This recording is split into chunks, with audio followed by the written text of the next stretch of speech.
I'd like to take the opportunity to talk on this bill this evening, Minister. Look, I suppose, you know, I met you in Ballydehob not so long ago yourself, maybe a couple of years ago. Just hope you enjoyed your break down there in West Cork at the time, because a break and a holiday in West Cork is a unique tourism experience. We have, you know, places like Kinsale, back into Clonakilty, Bantry, into Beara, Baltimore, Union Hall, into Schull, Skibbereen, and then you have the stunning islands off of West Cork. You know, Dursey, Bear Island, Whiddy, Long Island, Sherkin, Cape and Hare. That's why I said to you it's a unique experience. But I met with the hotel sector just before the budget, Minister, and I've spoken to them since the budget. And this is an area that I would plead with you to concentrate very, very strongly on going forward. There's many very successful hotels in West Cork, like Celtic Ross and Fernhill House, the Emmett Hotel, O'Donovan's Hotel in Clonakilty, West Cork and Skibbereen, the West Lodge, Bantry, and the Harbour View in Schull, just on the Maritime, just to name a few. The 9 to 13.5% VAT that looks like it's going to increase next year will have a devastating effect on these hotels and the hotel sector, if it's to go ahead, and obviously the tourism sector as well. But, you know, speaking to some of these, they weren't, you know, these hotels are top-class hotels. They haven't cashed in. They haven't increased their prices down through the years. They've been loyal, family-run, mostly family-run hotels. What they told me was that if, we'll say, something like the 9 to 13% could be the difference between some of their families working in them hotels free, not making any income themselves to keep the door open. That can't be allowed to happen. They have to live, Minister, and these hotels, whether they'd been out in the Mizenhead or in Bantry or Clonakilty, wherever they can sail, they have to survive, and the difference between 9 and 13.5% could be the survival here. And I'd ask you, Minister, work on that. I know you have to fight your corner at around the ministerial table, but there's so many hotels, and I've only just named a few of them there, that would be in serious trouble. They were telling me about, you know, obviously the energy costs with electricity and oil gone out of control. They said they wouldn't even apply for a solar grant. The complications they'd put it in, they'd pay for it themselves if it helps to bring down the cost of energy.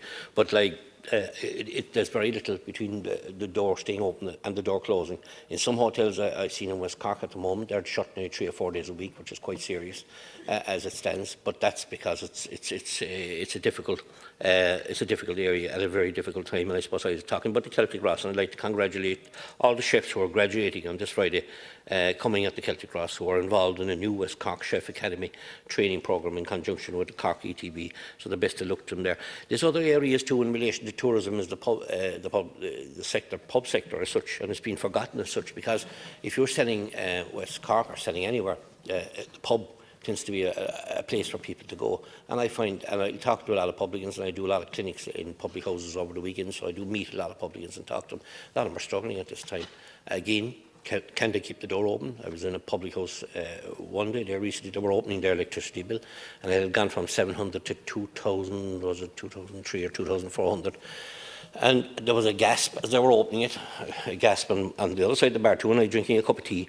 You know, concern for them. Can they keep their doors open? It's a massive struggle. It's an area that's probably been forgotten. Even we spoke there recently about the nightclubs and the application for licences, and the fees were cut, and that was a few £100. That's fine. But you know, we were talking there that night. There was 7 or 8 nightclubs in West Cork one time. I don't think there's anyone now. I have young kids, and I asked them.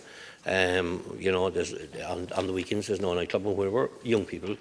There was 6 or 7 nightclubs to pick from. When we go to, we were wondering, should we go left, right, east, west, south, or north, Clon, Skibbereen, Bantry, whichever it was. There was a huge amount of choices. The walks is another area that, like, it's been such a brilliant success in West Cork, the Sheepshead Way and the Bear Way, and you know, it looks, the Mizen Way is standing out there. You know, while progress has been made, proper compensation for farmers has to come into play. I'd like to talk about visitor centres. I could be here for about a week talking on tourism. With the Michael Collins Visitor Centre on the Timoleague Road is an outstanding visitor centre, and I'd hope that it could be further developed in out, as I say, the Timoleague Road. And I'd like to thank Tim and Dolores Crowley, who have ran, it was a great year, of course, from Michael Collins, but they've ran a very informative centre where you'll get information 100% to perfection on the history of Michael Collins. Tourism offices is another area that needs to be looked at, and I plead that they would be at least independently funded through funding from your office.